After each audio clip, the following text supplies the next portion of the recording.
Hello friend, आप सभी का आपके अपने यूट्यूब चैनल ब्राइट बुद्धि में आप सभी का स्वागत है। हम SCERT बिहार बोर्ड पढ़ रहे हैं। भूगोल की बुक की हम यहाँ पे एनालिसिस कर रहे हैं।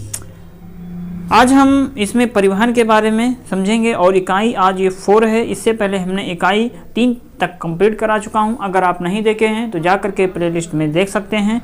वीडियो अच्छा लगे तो लाइक कमेंट शेयर जरूर कीजिए अपने हित में दोस्तों के साथ। जो पहली बार देख रहे हो चैनल को जरूर सब्सक्राइब करके बेल घंटी दबाएं, जिससे कि आप हमारा अगला वीडियो का नोटिफिकेशन आपको मिले जब भी हम अपलोड करें कोई नई वीडियो या कोई जानकारियाँ। तो चलिए शुरू करते हैं, परिवहन के बारे में जानते हैं। शबनम आज विद्यालय कुछ देरी से पहुंची। जब वो वर्ग में पहुंची तो शिक्षक पढ़ा रहे थे। वह वर्ग में पीछे बैठ गई। शिक्षक कह रहे थे, एक स्थान से दूसरे स्थान तक व्यक्तियों या वस्तुओं को पहुंचाना लाना ये परिवहन कहलाता है। अर्थात किसी भी व्यक्तियों अथवा वस्तुओं को एक स्थान से दूसरे स्थान पर लाना परिवहन कहलाता है। ये सड़क मार्ग, रेल मार्ग, हवाई मार्ग, जल मार्ग से होता है। ये विभिन्न प्रकार के वाहनों जैसे कि वाहनों से संभव हो पाता है। रेल यात्रा समाप्त करके स्टेशन से बाहर निकलने पर हम पाते हैं कि गंतव्य तक पहुंचने के लिए रिक्शा, ऑटो रिक्शा, टमटम, कारें, जीप, बस इत्यादि मिलती हैं। ये सभी वाहन हमें या सामानों को एक स्थान से दूसरे स्थान तक पहुंचाने में मदद करती हैं। ये सभी भूमि पर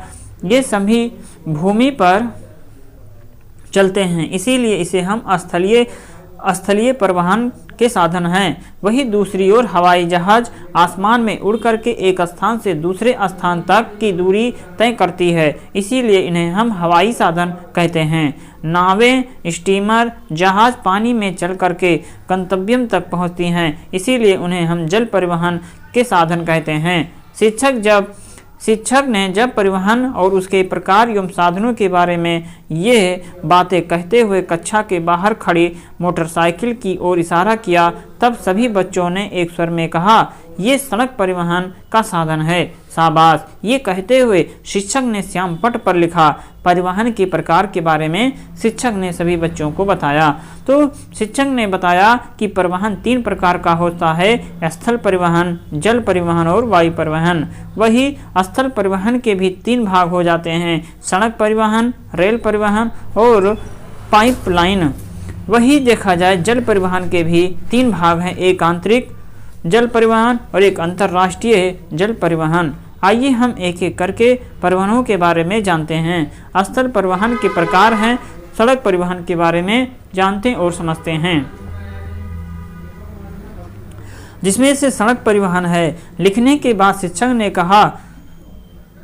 कहना शुरू किया, सड़क परिवहन का एक मुख्य साधन है। हम स्कूल आने मतलब जो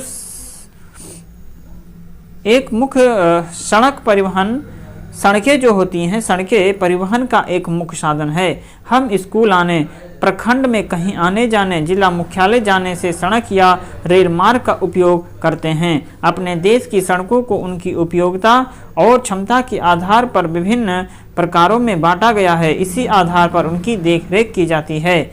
ये सड़कें कौन कौन सी हैं? परवेज ने पूछा।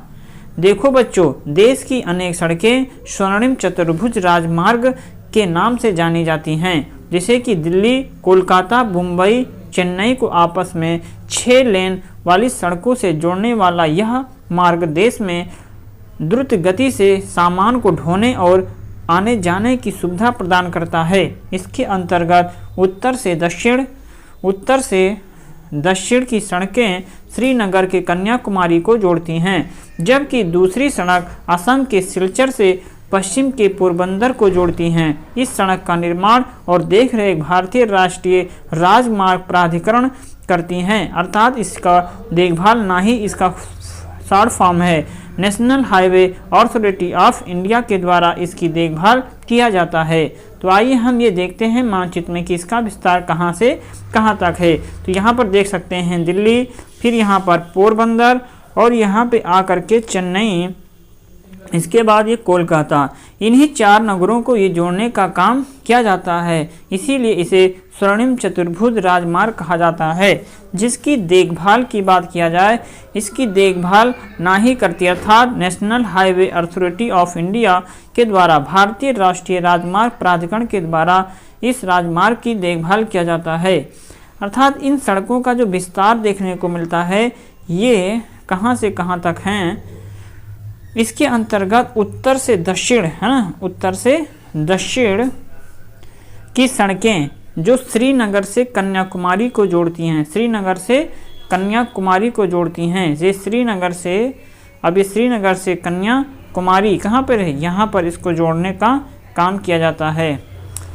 जबकि दूसरी जो सड़क है ये असम के सिलचर से पश्चिम के पोरबंदर को जोड़ती हैं। अब असम का सिलचर कहाँ पर है, यहाँ पर असम का सिलचर है, और ये पोरबंदर का, गुजरात का पोरबंदर, यहाँ से इसको जोड़ने का काम करता है।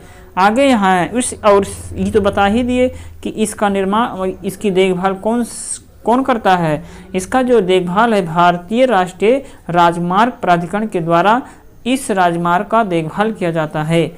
आइए हम एक्सप्रेसवे के बारे में जानते हैं। 1974 में भारत में एक्सप्रेसवे नामक सड़क की शुरुआत की गई। ये 6 लेनों वाली सड़क है जिस पर प्रवेश नियंत्रित तरीके से होता है। यह सड़क के बीच 7 मीटर चौड़ा विभाजक होता है। इसकी विशेषता यह है कि एक्सप्रेसवे पर दोनों ओर तार का घेरा होता है ताकि पैदल मनुष्य या पशु सड़क पर न आ जाएं। इस पर 2 पहिया 3 पहिया ट्रैक्टर का परिचालन पूर्णतः प्रतिबंधित होता है। ऐसी सड़कों पर निश्चित दूरी पर शौचालय, पेट्रोल पंप, प्राथमिक उपचार, टेलीफोन सेवाएं, होटल तथा खराब गाड़ियों को हटाने के लिए क्रेन इत्यादि उपलब्ध रहती हैं। एक्सप्रेसवे के दोनों ओर वृक्ष लगाना भी जरूरी होता है। कम समय में निर्बाध यात्रा को सुनिश्चित करने की गारंटी इस सड़क पर होती है। पूरे भारत में लगभग 600 किलोमीटर एक्सप्रेसवे है। मुंबई से पुणे 6 लेनों वाला 98 किलोमीटर लंबा एक्सप्रेसवे देश का पहला ऐसा मार्ग है, जबकि सबसे छोटा पश्चिमी बंगाल में कोना एक्सप्रेसवे है। सबसे छोटा कहाँ पर, तो पश्चिमी बंगाल में कोना एक्सप्रेसवे है जो मात्र 8 किलोमीटर लंबा है। देश में अभी 15 एक्सप्रेसवे हैं जबकि 14 निर्माणाधीन हैं। देश का सबसे बड़ा गंगा एक्सप्रेसवे है जो उत्तर प्रदेश में बन रहा है, जिसकी जो लंबाई है ये 1000 किलोमीटर है। ये सड़कें भारत में उच्च स्तरीय और मानक सड़कें मानी जाती हैं। पहली प्रकार की जो सड़कें हैं ये राष्ट्रीय राजमार्ग कहलाती हैं। एक राज्य से दूसरे राज्य को जोड़ने वाली ऐसे मार्ग देश के 4 ओर फैले हैं। इस राजमार्ग की देखरेख केंद्रीय लोक निर्माण विभाग करता है। दिल्ली से कोलकाता तक को जोड़ने वाला यह मार्ग संख्या 2 के नाम से जाना जाता है। दिल्ली से कोलकाता तक के जोड़ने वाली जो ये संख्या राजमार्ग होती है इसे 2 के नाम से जानते हैं और इसे ग्रैंड ट्रैक रोड या शेरशाह सूरी मार्ग भी कहा जाता। इन राजमार्गों को सुविधा और रूट के हिसाब से संख्या आवंटित किए गए हैं। सबसे लंबा राष्ट्रीय राजमार्ग 7 है जो 2369 किलोमीटर लंबा है। राष्ट्रीय राजमार्ग जो होता है ये राष्ट्रीय राजमार्ग है। हमको कैसे पता चलेगा कि हम राष्ट्रीय राजमार्ग पे चलते हैं, तो सड़क के जो किनारे होता है, सड़क के जो किनारे पत्थर गड़े होते हैं, सड़क के किनारे पत्थर गड़े होते हैं, वो अगर पीली पट्टी से उसको कलर किया गया है तो वो राष्ट्रीय राजमार्ग है। वही अगर सड़क के किनारे आप ये देखे होंगे कि उसको ग्रीन कलर से कलर किया गया होगा तो वो राज्य राजमार्ग है। वही अगर कहीं आप सड़क मार्ग पे चल रहे हैं और किनारे पत्थर गड़ा हुआ बस स्टॉप या रेड कलर से कलर है तो जिला मार्ग कहलाएगा। वाराणसी को कन्याकुमारी से जोड़ता है, जबकि सबसे छोटा राष्ट्रीय राजमार्ग वो 7 है पांडुचेरी से, जो पांडुचेरी में है, जिसकी कुल लंबाई 10 किलोमीटर है। सभी बच्चे ध्यान से सुन रहे थे। शिक्षक ने भारत के मानचित्र का आरेख खींचा और NS2, NS7, NS17 की स्थिति रेखा खींच करके स्पष्ट कर दी। यहाँ पे सारी रेखाएं इसमें हैं, इस मानचित्र में दिखाई तो दे नहीं होगा। हमने हस्तलिखित नोट्स में इसे बहुत अच्छे से दिखाया हूँ, तो अगर आप नहीं देखे हैं तो जा करके भारत के भूगोल में ये हस्तलिखित नोट्स में पूरा कंप्लीट है, आप वहाँ से देख सकते हैं। शिक्षक ने पूछा, क्या आप बता सकते हैं कि NS2 बिहार में कहाँ से कहाँ तक है? तो कुछ देर चुप्पी के बाद संतोषी बोली, सर दक्षिण बिहार में कैमूर से रोहतास, औरंगाबाद, गया होते हुए ये झारखंड की सीमा में प्रवेश कर जाती है। बहुत खूब। शिक्षक ने संतोषी की ओर देख करके स्वीकृति से सिर हिलाया। अर्थात इसका जो विस्तार अगर बिहार में देखा जाए तो कहाँ से कहाँ तक है? तो बिहार में यह है, दक्षिण बिहार में कैमूर से रोहतास और औरंगाबाद, गया होते हुए ये झारखंड की सीमा में प्रवेश कर जाती है। एक्सप्रेसवे और ये राजमार्ग होता है। दूसरी सड़क राजमार्ग है जो जिला मुख्यालय को राज्य की राजधानी से जोड़ती है। राज्यों के अंतर्गत आने वाले इन सड़कों की देखरेख का काम राज्य लोक निर्माण विभाग अर्थात PW करती है। तीसरी प्रकार की सड़कें जिला मार्ग कहलाती हैं, जो जिले से उनके प्रखंडों को जोड़ती हैं। इन सड़कों की देखरेख जिला परिषद के अंतर्गत होता है। चौथी सड़क गांव से प्रखंडों या जिला मुख्यालयों को जोड़ती प्रधानमंत्री ग्रामीण सड़क योजना के अंतर्गत इन सड़कों के विकास को विशेष प्रोत्साहन दिया गया है। सर पांचवी प्रकार की सड़क कौन है? बबलू ने संशय से पूछा। संशय, हाँ है ना, देश के सीमित क्षेत्रों और दुर्गम पहाड़ी क्षेत्रों में सीमा रेखा महत्व की सड़कें हैं, जिसे सीमा सड़क संगठन अर्थात BRO बॉर्डर रोड ऑर्गेनाइजेशन बनाती है और देखरेख करती है। सीमांत सड़कें कहलाती हैं। गंगटोक से नाथुला दर्रा तक के सड़क निर्माण BRO ही कर रही है। इस प्रोजेक्ट को स्वास्तिक नाम दिया गया है। शिक्षक के उत्तर से बबलू का संशय हट गया। रेल परिवहन। बच्चों, रेल परिवहन यात्रियों एवं माल ढुलाई का प्रमुख साधन है। यह देश का सबसे बड़ा सार्वजनिक क्षेत्र प्रतिष्ठान, जिसमें लगभग 16 लाख कर्मचारी काम करते हैं। देश में रेलवे को प्रशासनिक सुविधा के लिए 16 मंडलों में बटा है, जिस पर रेलवे बोर्ड नियंत्रण रखना है। बिहार के हाजीपुर में पूर्व मध्य रेलवे का मंडल कार्यालय अवस्थित है। विक्रमशिला, लिच्छवी, मगध, श्रमजीवी, सोनांचल, अर्चना, महाबोध एक्सप्रेस, जननायक एक्सप्रेस बिहार से खुलने वाली महत्वपूर्ण ट्रेनें हैं। आजकल तो युवा एक्सप्रेस, संपर्क क्रांति, राजधानी और शताब्दी एक्सप्रेस ट्रेनों से भी ज़्यादा द्रुतगामी दुरंतो एक्सप्रेसवे हो गई हैं, जो देश को एक कोने से दूसरे कोने तक जोड़ती हैं। झारखंड से कोयला, लोहा, बॉक्साइट जैसी भारी खनिजों, असम से पेट्रोलियम पदार्थों तथा पंजाब हरियाणा से अनाजों का परिवहन रेलवे ही सस्ता और सुगम बनाती है। पैलेस ऑन व्हील्स नाम हिमालयन क्वीन, डेक्कन ओडेसी जैसी ट्रेनें पर्यटन को बढ़ावा देते हुए विदेशी पर्यटकों के आकर्षण का केंद्र है। रेलवे समय समय पर देश के अंदर अनेक तीर्थ स्थानों को जोड़ने वाली ट्रेनें भी चलाती हैं। आप लोगों में से कितनों ने रेल की सवारी की है? शिक्षक ने बच्चों से पूछा। सभी बच्चों ने हाथ उठाए। बहुत अच्छे। पहली रेलगाड़ी कब चली थी? सब बच्चे चुप। 16 अप्रैल 1853 को मुंबई से थाने तक 34 किलोमीटर की दूरी तक तय की गई थी। अर्थात पहला रेलवे ये 16 अप्रैल 1853 को चलाई गई थी मुंबई से थाने तक। पाइपलाइन परिवहन। आइए अब हम आपको पाइपलाइन परिवहन के बारे में बताता हूँ। क्या आपने कभी पाइपलाइन देखा है या सवारी है? ये सवारी की है। उन्होंने प्रश्न पूछा। सभी बच्चे सबने नहीं में सर हिलाया। शिक्षक मुस्कुरा उठे, बोले बच्चों, इनमें से कोई भी इस परिवहन का उपयोग नहीं करता। वस्तुतः ये जमीन के अंदर बिछाई गई पाइपलाइनें होती हैं, जिनकी मदद से पेट्रोलियम पदार्थ, जल एवं गैस आदि एक स्थान से दूसरे स्थान तक पहुंचाई जाती हैं। बिहार के बरौनी, उत्तर प्रदेश के मथुरा, हरियाणा के पानीपत में स्थापित तेल शोधक कारखानों में पेट्रोलियम पदार्थ की आपूर्ति ऐसे ही पाइपलाइनों के जरिए होती है। सर, क्या ये पाइपलाइनें बिछाना सस्ती होती हैं? राजू, इस पाइपलाइन को बिछाने में प्रारंभिक खर्चे तो बहुत ज़्यादा आते हैं, लेकिन इसके रखरखाव में कम दिक्कतें होती हैं। इस परिवहन में बाधाएं भी बहुत कम आती हैं और समय भी कम लगता है। साथ ही परिवहन में सामग्री का नुकसान भी कम होता है। इसीलिए धीरे धीरे परिवहन का यह मार्ग सस्ता होता जाता है।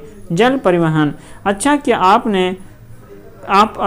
क्या आपने से कोई जल परिवहन के बारे में बता सकता है? ज्ञान प्रकाश ने हाथ ऊपर उठाया। ठीक है, आप पूरी कक्षा को जल परिवहन के बारे में बताइए। शिक्षक ने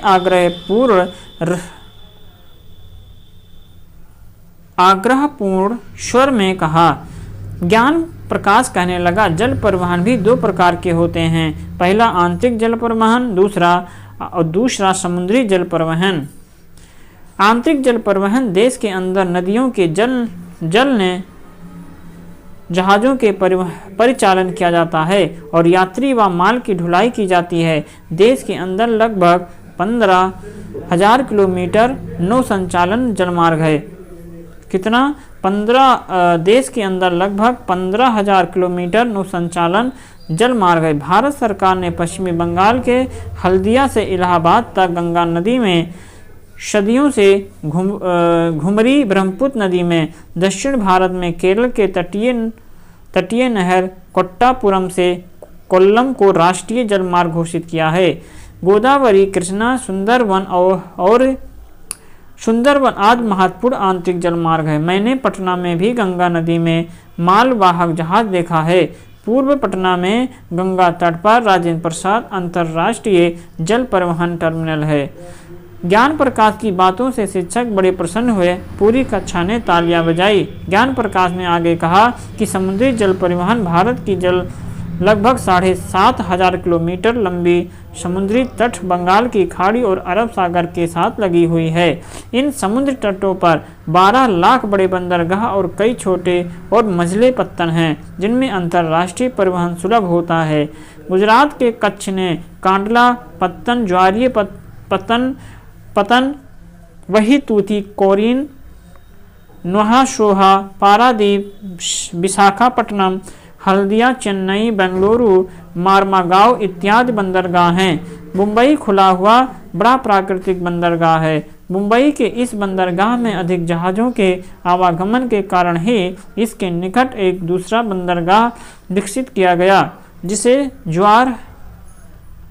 जवाहर नेहरू पत्तन के नाम से जाना जाता है। गोवा स्थित मारमागांव बंदरगाह से देश के कुल निर्यात का आधा लौह अयस्क निर्यात किया जाता है। सुदूर दक्षिण पश्चिम में कोच्चि पत्तन, यह एक प्राकृतिक बंदरगाह है। भारत का सबसे प्राचीन कृत्रिम पत्तन चेन्नई में है। कोलकाता के खिदीरपुर स्थित डॉक ने मलेशिया से भारी मात्रा में लकड़ियों का आयात किया जाता है। भारत में प्रमुख पत्तन जो यहाँ पे मानचित्र में दिखाई नहीं दे रहा सही से, ठीक है। तो इसमें से इतना कह करके ज्ञान प्रकाश चुप हो गया। शिक्षक ने पीठ थपथपाई, सब ने पुनः तालियां बजाई।